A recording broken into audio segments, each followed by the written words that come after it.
السلام علیکم ساتھیوں، پھر حاضر ہوں ایک نئے ویڈیو کے ساتھ۔ سی ٹیٹ 2018 جو کہ 9 دسمبر کو ہوا تھا، اس کا پیپر 1 کا جو ہے لینگویج 1 اور لینگویج 2 دونوں سالو کر دیا گیا ہے۔ جو بھی ساتھی 2019 کی تیاری کر رہے ہیں وہ اس ویڈیو کو ایک تو بار دیکھ لیں تاکہ ان کو معلوم ہو جائے کہ اس کا پیٹرن کیا ہوتا ہے، کس طریقے سے سی ٹیٹ میں سوالات آتے ہیں اور کیسے جوابات ہوتے ہیں، کس طریقے سے ہم کو ان کے جوابات دینے ہیں۔ تو اس لیے میں یہ اپلوڈ کر رہا ہوں تاکہ جو نئے ساتھی ہیں ان کو تھوڑی ہیلپ مل جائے۔ کچھ ساتھی کہہ رہے ہیں کہ سالو نہیں کرایا، تو میں آنسر کی آفیشیل سے ہی اب آپ کے سامنے سالو کروا رہا ہوں۔ اور کچھ ساتھیوں نے کہا بھی ہے کہ جونیئر کا بھی سالو کرایا جائے، تو ان کے لیے ایک یہ ویڈیو ہے، ایک اور ویڈیو سی ٹیٹ کا اپلوڈ ہوگا، اور پھر قریب امتحان کے 2 مہینے پہلے آپ کا ریویژن کرایا جائے گا۔ تو جو بھی آپ کے ساتھی ہیں ان کو ہمارے ویڈیو کو شیئر کریے گا، جس سے ہمارے چینل میں جو ساتھی لوگ جڑے ہیں ان کی تعداد زیادہ سے زیادہ ہو، اور ہم بھی زیادہ سے زیادہ اس پر ویڈیو اپلوڈ کرنے کی کوشش کریں۔ بہت ہی ٹاپک پر ویڈیو اپلوڈ کر رہا ہوں، جیسے وقت ملتا ہے ویڈیو اپلوڈ کر دیے جاتے ہیں۔ سی ٹیٹ کے لیے بھی ضروری ہے کیونکہ کئی بار ساتھی کر رہے تھے، تو سی ٹیٹ کا ایک یہ ویڈیو، ایک اور ویڈیو کمپلیٹ کر دیا جائے گا 1-2 دن میں۔ آپ لوگ اسی کے ذریعے اپنی تیاری کرتے رہیے، انشاءاللہ کامیابی ملے گی۔ یہ ہم پیپر 2 کا لینگویج 2 ہے، اس میں دیکھتے ہیں کیا سوال پوچھے گئے ہیں۔ اگر آپ ہمارا پہلی بار چینل پر آئے ہیں اور ابھی آپ نے چینل ہمارا سبسکرائب نہیں کیا ہے، تو امید کرتا ہوں کہ آپ اب ہمارا چینل ضرور سبسکرائب کریں گے اور ویڈیو کو لائک کر بھی بتائیں گے۔ تو آئیے دیکھتے ہیں کیا ہے۔ اقتباس پوچھا گیا 121 سے 35 نمبر، نیچے دیے گئے متبادل میں سے مناسب ترین متبادل کا انتخاب کیجیے۔ تو یہاں پر انہوں نے سب سے پہلے جو ہے وہ پیڈاگوجی کے سوال پوچھ لیے ہیں 121 نمبر پر۔ تو دیکھتے ہیں زبان کی تعلیم میں سیکھنے کی مواد کا سب سے اہم چیلنج کیا ہوتا ہے۔ طلباء کو سبق کی طرف توجہ مبذول کرانا، طلباء کو پڑھانے میں اساتذہ کو کم محنت کرنی پڑے، کم وقت میں زیادہ جانکاری دینا، سبق میں پیش آئے مشکل مقامات کی وضاحت سیکھے جانے والے اشیاء کے ذریعے ہونا۔ تو دیکھیے یہاں پر تعلیم میں سیکھنے میں سب سے اہم کیا چیلنج ہوتا ہے، تو اس میں ہم کیا کرتے ہیں، سبق میں جو مشکل مقامات آتے ہیں ان کی وضاحت، ان کو کیسے سیکھا جائے، ان کے سیکھنے کے لیے بچوں میں روچی جاگرت کرنے کے لیے کن کن سامگریوں کی ضرورت پڑتی ہے، ان سب کو ایک جگہ پر اکٹھا کرنا اور اس کے بعد پڑھانا، یہ سب سے بڑا چیلنج ہوتا ہے۔ تو اس طرح سے آپ کا جو جواب ہوتا ہے وہ جواب نمبر 4 صحیح ہو جاتا ہے۔ اگلا سوال دیکھتے ہیں، ذہین طلباء کا تلفظ و ذخیرہ الفاظ بہتر ہوتا ہے۔ یہاں پر بات کرتے ہیں ذہین طلباء یعنی کہ پرتیبھا شالی والک کا جو اچار ہوتا ہے، وہ شبد کوش، اس کے الفاظ بہت ہی بہتر ہوتے ہیں۔ ہندی میں بتانا چاہوں گا، یہ کس کا قول ہے؟ ٹرمن کا ہے، فیشر کا ہے، تھمبا کا ہے، ان میں سے سبھی کا ہے۔ تو 122 نمبر میں ہے، یہ جو بات کہی گئی تھی وہ ان سبھی نے کہی گئی تھی، تو اس کا جو جواب ہو جائے گا وہ آپ کا ان میں سے سبھی ہو جائے گا۔ اگلا سوال دیکھتے ہیں، معنی کو واضح کرنے کے لیے بہتر طریقہ ہے طلباء کو پورا موقع فراہم کریں کہ وہ جملوں میں استعمال کرنے کے معنی بتائے، لفظوں کی توضیح کے لیے اس کا استعمال کر کے بتائے، لفظوں کی توضیح کرے، لغات سے دیکھ کر بتائے۔ تو یہ ہے کہ معنی کو اچھا کرنے کے لیے، بہتر بنانے کے لیے جو طریقہ ہوتا ہے وہ کیا ہوتا ہے کہ طلباء کو زیادہ سے زیادہ ابصر یعنی کہ موقع دینے چاہیے، جس سے وہ جملوں میں استعمال کر کے معنی بتائے۔ آپ نے دیکھا ہوگا 6 سے 8 کی کتاب آپ اگر بیسک کی دیکھیں گے تو اس میں جملے میں استعمال کرنا بچے کو شروع سے ہی سکھایا جاتا ہے، جس سے کیا ہوتا ہے کہ ان کے جو لفظ ہوتے ہیں ان کو اچھی طریقے سے ذہن میں رکھ لیتا ہے، ان کے معنی کے بارے میں جانکاری ہو جاتی ہے۔ تو آپ 4 کی کتاب سے دیکھیں گے آپ کو جملوں میں استعمال کرنا ہی سکھایا جائے گا، اور انشاءاللہ آپ بھی یہ سی ٹیٹ کا امتحان پاس کر کے جو ٹیچر کا امتحان ہوگا اس میں جائیں گے تو آپ یہی آپ بچوں کو پڑھائیں گے۔ مندرجہ ذیل میں سے کون سا قواعد شدہ متن کے استعمال کے بغیر دوسری زبان سیکھنے میں مدد کرتی ہے؟ تو پہلا ہے قواعدی ترجمے کا طریقہ، معاشی طریقہ، فطری طریقہ کار یا زبان کی وسعت ہوتی ہے۔ تو مندرجہ ذیل میں جو قواعد شدہ متن کے استعمال کے بغیر دوسری زبان سیکھنے میں مدد کی جاتی ہے، تو اس کے لیے ہم زبان کی وسعت کی بات کرتے ہیں، وہی ہماری مدد کرتی ہے۔ تو اس کا آپشن آپ کا ہو جائے گا آپشن فورتھ۔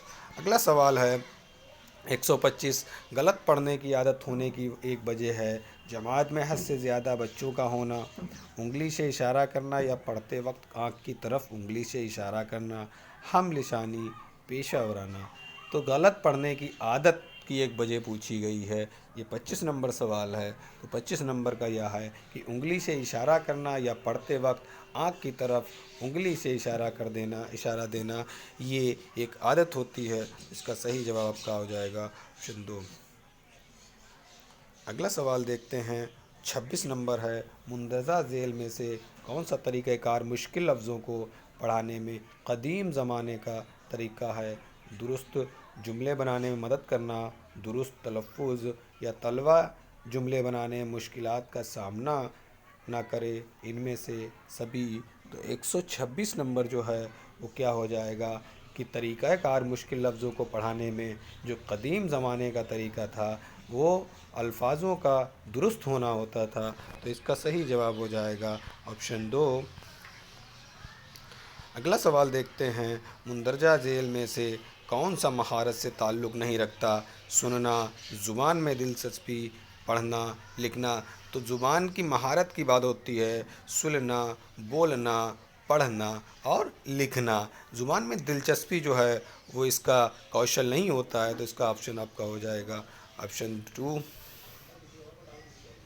اگلا سوال دیکھتے ہیں 128 نمبر، یہ حقیقت ہے زبان کی ترقی پر پر اثر انداز ہوتا ہے تندرستی، دانشوری، انفرادی اختلافات یا ان میں سے سبھی۔ تو جو 28 کا آپ کا جواب ہے کہ یہ تینوں چیزیں اس میں شامل ہوتی ہیں، تو اس کا صحیح جواب ہو جائے گا ان میں سے سبھی۔ اگلا دیکھتے ہیں، ایک کلاس کے بچے زیادہ تر کس میں غلطیاں کرتے ہیں؟ پڑھنے میں، لکھنے میں، بولنے میں یا سبھی میں؟ تو غلطی کسی ایک میں نہیں ہوتی ہیں، غلطی بچہ کہیں بھی کر سکتا ہے، کسی بھی میں، پڑھنے ہی بھی کر سکتا ہے، اچارن، تلفظ صحیح نہیں لکھتا، لکھنے میں حروف غلط بناتا ہے، بولنے میں بھی کوئی دقت آتی، تو یہ چیزیں سبھی ان کے کارڈ ہو سکتے ہیں۔ تو آپ کا آپشن صحیح ہو جائے گا آپشن ڈی، ان میں سے سبھی۔ اگلا دیکھتے ہیں 30 نمبر سوال، قواعدی نظریات اور رویے دونوں ہیں، آپ کہاں تک بیان سے متفق ہیں؟ راضی نہیں ہیں، کسی حد تک راضی بھی ہیں اور نہیں بھی ہیں، مکمل طور پر راضی ہیں، کچھ حصے سے راضی ہیں۔ قواعد نظریاتی اور رویے دونوں ہیں، اسے ہم کہاں تک متفق ہیں؟ تو اس کا صحیح جواب آپ کا جو ہو جائے گا وہ ہو جائے گا مکمل طور پر راضی نہیں ہیں، تو آپشن آپ کا ہو جائے گا تیسرا۔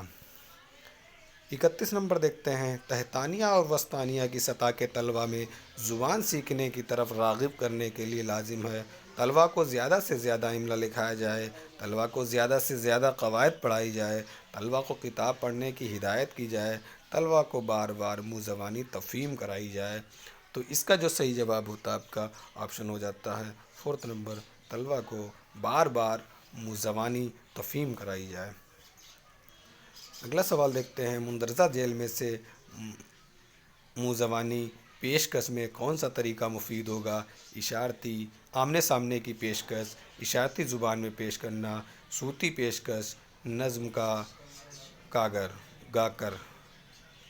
مندرجہ ذیل میں منہ زبانی، تو آمنے سامنے پیشکش، اشارتی زبان میں پیش کرنا، صوتی پیشکش یا نظم گا کر۔ تو 132 کا نمبر کا دیکھتے ہیں، اشارتی زبان میں پیش کرنے سے جو طریقہ ہوگا منہ زبانی کا سب سے اچھا ہوگا۔ اگلا سوال دیکھتے ہیں 133 نمبر، انسان کی عمدہ ترقی کے لیے مادری زبان اتنی ہی ضروری ہے جتنی کہ ماں کا دودھ۔ یہ قول جو پوچھا گیا ہے یہ کبھی کبھی آپ کا دوسرے بھی ٹاپک میں آ جاتا ہے، تو یہ آپ اس کا ہندی بھی دیکھ لیجئے گا۔ انسان کی اچھی ترقی کے لیے انسان ویکتی کا اچھا وکاس ہونے کے لیے اس کی ماتر بھاشا उतनी ही ज़रूरी होती है जितना कि माँ का दूध। तो इसका जो सही जवाब हो जाएगा 133 नंबर का। तो ये बात कही थी महात्मा गांधी जी ने। अगला सवाल देखते हैं 134 नंबर। अगर तलवा को ऐसी ज़ुबान के ज़रिए पढ़ाया जाए जिस पर वह अच्छी तरह दस्तरस नहीं रखते हों, तब अच्छी तरह से ज़हन लगाना मुमकिन नहीं है। तलवा रटने और याद रखने की आदत को बढ़ावा देता है। तलवा की दिलचस्पी पढ़ाई से ख़त्म होने लगती है। इनमें सब नहीं। तो अगर तलवा को ऐसी ज़ुबान के ज़रिए पढ़ाया जाएगा जिस पर वह अच्छी तरह दस्तरस यानी कि क्षमता नहीं होती है, तो क्या करेंगे? तो इसके सही जवाब हो जाएंगे आपका 134 का सभी चीज़ें उसमें शामिल हो जाएंगी। अगला 35 नंबर देखते हैं। ये आखिरी सवाल है पेडागोजी का। ज़ुबान पढ़ाते वक्त बहुत ज़रूरी है कि ज़ुबान में बैनुल अक़वामी अहम पहलुओं की तालीम के तहत सिर्फ पढ़ना, सिर्फ लिखना, सुनना और पढ़ना और सिर्फ सुनना। तो बैनुल अक़वामी अहम पहलुओं की तालीम के तहत जो दिया जाता है वो होता है आपका 35 का तीसरा नंबर, यानी कि सुनना और पढ़ना। तो ये थे पेडागोजी के सवाल 15। अब आते हैं इक़्तिबास पर 15 सवाल, जिसमें आपका उर्दू क़वायद भी आता है। अगर आप कोई उर्दू क़वायद अच्छी नहीं है तो हमारी प्लेलिस्ट में जाके आप उर्दू क़वायद जो कि सीटी टेट और टेट के मुताल्लिक़ ही वीडियो अपलोड किए गए हैं उनको आप देख सकते हैं। इक़्तिबास पर भी आपको वीडियो बनाया गया है, अपलोड किया गया है, उसमें भी आप देख सकते हैं कि किस तरीके से आप इक़्तिबास को हल करेंगे, तरीका क्या रखना है, किस तरीके से हल करना है। इस वीडियो में नहीं ना देकर हमने पहले ही बता दिया है, तो आप उन वीडियो को भी देख सकते हैं। तो ये चलते हैं आगे। हम नीचे दी हुई इबारत को पढ़ने और दिए गए मुतवादिल में से मुनासिब तरीन मुतवादिल का इंतखाब कीजिए। यह ख़त 1939 के मौसम ख़ज़ा में सदर रोज़वेल्ट को लिखा गया था। 6 साल बाद 6 अगस्त 1945 को इस किस्म का सिर्फ एक बम जापान के शहर हिरोशिमा पर गिराया गया। 60,000 अफराद हलाक हुए। ये बात हो रही है हिरोशिमा और नागासाकी की। आपको ध्यान होगा जो बम गिराए गए थे नागासाकी और हिरोशिमा पे, उसी का इक़्तिबास लिया गया है। जापान शहर हिरोशिमा पे गिराया गया। 60,000 अफराद लोग इसमें मौत हो गई थी। 1 लाख ज़ख्मी और 2 लाख अफराद बेघर होकर रह गए थे। इस जौहरी बम के नतीजे में शहर के तकरीबन 600 ब्लॉक तबाह हो गए। कुछ ही दिन बाद ऐसे ही एक बम नागासाकी के शहर पर गिरा था, जापानी हुकूमत के हथियार डाल देने और उसी तरह दूसरी जंग अज़ीम का अख्ताम को पहुंची। इस जौहरी बम की बुनियाद आइंस्टाइन के इस नज़रिए पर थी जो 1905 में पेश किया था, और ये एक मादे को तवानाई में और तवानाई को मादे में तब्दील किया जा सकता था। साबिक़ साइंसी नज़रिया ये था कि मादे की ना तो तख्लीक मुमकिन है और ना उसको तबाह करना। अपने हिसाबात से उसने एक सीधी सादी अलजबराती मसावात अखज़ की। तो सबसे पहले आप इक़्तिबास को पढ़ेंगे, उसको जहन में रखेंगे और उसी के ज़रिए बाकी सवालात के जवाब देंगे। बहुत ही आसान होते हैं ये 15 नंबर, सभी साथी आराम से ला सकते हैं इनको। बस जहन जो है वो इक़्तिबास पर ही होना चाहिए। तो ये पूछा गया ये ख़त किस सन में लिखा गया था, तो आप देख सकते हैं ये ख़त 1939 में लिखा गया था। तो इसका सही जवाब हो जाएगा 1। अगला है एक किस्म का बम किस शहर पर गिराया गया था, तो किस पर गिराया गया था? हिरोशिमा पर गिराया गया था, ये तो मालूम ही होगा। अगला देखते हैं सवाल। इस जौहरी बम के नतीजे में शहर में कितने लोग जो है फौत हो गए थे, यानी हलाक हो गए थे? तो बालक पूछ रहे हैं कितने हलाक हुए थे, तो आप देख लेते हैं। इसमें 1 लाख ज़ख्मी हुए, 2 लाख अफराद जो है बेघर होकर रह गए। जौहरी के बम के नतीजे में शहर के तकरीबन 600, ये देखिए यहाँ पर दिया है 600 बालक, और वहाँ पर क्या है 600 बालक। तो यहाँ पर बालक पूछा है, आप इसका सही जवाब 2 दे देंगे। 39 में जब हिरोशिमा पर बम गिराया गया था तो तकरीबन बेघर हुए थे 1 लाख, 2 लाख, 5 लाख और 7 लाख। तो बेघर की संख्या पीछी गई। तो यहाँ पर आप देखेंगे 2 लाख लोग, बहुत ही आसान होता है, 2 लाख लोग बेघर हो गए थे। तो इसका सही जवाब हो जाएगा आपका ऑप्शन 2 लाख अफराद। अफराद कहते हैं लोगों को। इस जौहरी बम की बुनियाद आइंस्टीन के इस नज़रिए पर थी। अब यहाँ पर देखते हैं आपका जो सवाल होगा वो 1905, देखो इसमें दिया हुआ है। यहाँ पर बात करेंगे तो 1905 की बात करेंगे हम। इसका सही जवाब हो जाएगा 1905। अगला सवाल देखते हैं। 147 में मादे को तवानाई और तवानाई को मादे में तब्दील किया जाता है, ये किसका नज़रिया था? तो ये भी देखेंगे, यहाँ पर तब्दील किया जा सकता है। ये साइंसी नज़रिया मादे की तख्लीक और उसको तबाह करने का आइंस्टीन के इस नज़रिया पर है। ये देखिए यहाँ पर आ जाता है आइंस्टीन। तो इसका सही जवाब हम आइंस्टीन देखेंगे। तो ये 2 नंबर पे दिया है, इसका सही जवाब हो जाएगा। सब उसमें आपके इक़्तिबास में ही मिलेंगे। बम नागासाकी किस शहर पर गिराया गया था? तो सबको मालूम है कि जापानी हुकूमत ने हथियार डाल दिए। तो जापान, क्योंकि जापान पर गिराया गया तभी उसकी हुकूमत ने हथियार डाले और हार मान ली। हिरोशिमा पर बम गिराने की वजह क्या थी? तो उसमें भी दिया है 60,000 अफराद जो है वो हलाक हो गए थे। 143 नंबर का देख सकते हैं। अगला सवाल है शऊर का माने। एक देखो माने पूछ लेते हैं। बेवकूफ़ होता है, अक्लमंद शुमार होता है, या बद दिमाग होता है, या बेकार होता है। तो ये मालूम होना चाहिए। जो शऊर का मीनिंग होता है वो होता है अक्लमंद या समझदार। अगला सवाल देखते हैं। नीचे दिए गए शेर के हिस्से को पढ़िए। दिल एक आपका नसरी इक़्तिबास आएगा और एक आपका शेरी इक़्तिबास। यहाँ पर शेरी इक़्तिबास है, ये थोड़ा सा मुश्किल होता है, कभी कभी इसकी तशरीह से पूछा जाता है। उठो मेरी दुनिया के गरीबों को जगा दो, काके उमराओं के दरो दीवार हिला दो, गरमाओ गुलामों के लहू सोज यकी से, गंजिश के फरमावाया फ़र्द माया को शाही से लड़ा दो, सुल्तान आई जमहूर का आता है ज़माना, जो नक्श कहन तुमको नज़र आए मिटा दो, जिस खेत से दहका को मैसर नहीं रोज़ी, उस खेत के हर खोश है गंदम को जला दो। अब यहाँ पर देखो पूछता है शायर किन लोगों को जगाने के लिए कहता है। तो सबसे पहले ऊपर देखते हैं, उठो मेरी दुनिया के गरीबों को जगा दो।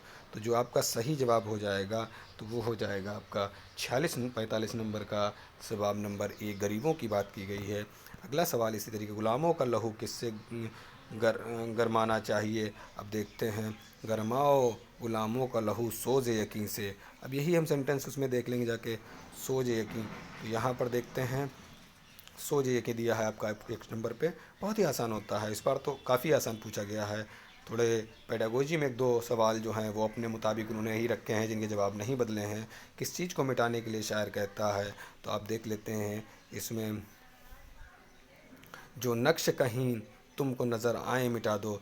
मतलब इसके नक्श कहन, अब देखिए यहाँ पर आपके 4थे नंबर पे है नक्श कहन। तो ये आपका हो जाता है सही जवाब। जिस खेत से रोज़ी मैसर ना हो उसके लिए शायर क्या कहता है? जला देना चाहिए, सुखा देना चाहिए, या पानी देना चाहिए। तो इसको देखें, जिस खेत से दहक्का को मैसर नहीं रोती, उस खेत के हरकन को जला दो। तो यहाँ पर देखते हैं इसमें जो जवाब आ रहा है वो आ रहा है जला देना चाहिए। किसको? खेत को जला देना चाहिए। 48 का 1 हो जाएगा। अगला सवाल 49 नंबर देखते हैं। तूफ़ान उठना का मतलब होता है आराम करना हो नहीं सकता। तूफ़ान जब उठता है तो समस्या आती है, अलग होना नहीं, और कदम से कदम फितना बर्पा होना, बहुत सी समस्याएं उत्पन्न होना। तो ये हो जाएगा आपका सही जवाब। इस वीडियो का आखिरी सवाल, शक्ल की जमा होती। देखिए एक जमा, वाहिद, साबिका, लाहिका, ठीक है, ज़िद या मुतरादिफ, ये सवाल पूछ लेते हैं गद्यांश में या पद्यांश में। देखिए यहाँ पर भी कवायद से इन्होंने 2-3 सवाल पूछ लिए हैं। तो अगर आप लोग इसकी तैयारी करना चाहते हैं, मशक़ करना चाहते हैं किस तरीके से क्या क्या आता है, कैसे हम उपसर्ग को समझेंगे, कैसे प्रत्यय को समझेंगे, हिंदी में बड़ी आसान ज़ुबान में समझाने की कोशिश की गई है। तो प्ले लिस्ट में जाकर उर्दू कवायद को ज़रूर देखिएगा।